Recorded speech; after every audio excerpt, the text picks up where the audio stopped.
Welcome to the Slop Temple. We pray this video helps. You start by ensuring power and eliminating peripherals.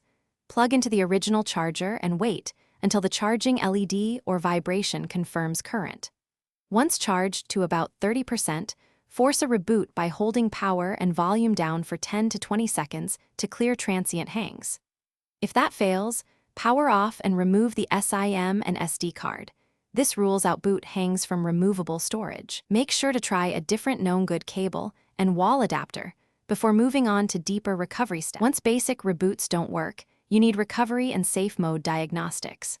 Power off fully, then use power plus volume up or the device-specific combo to enter recovery. This accesses system tools without loading Android.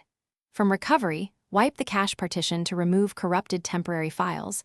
This preserves your data, but can fix boot loops.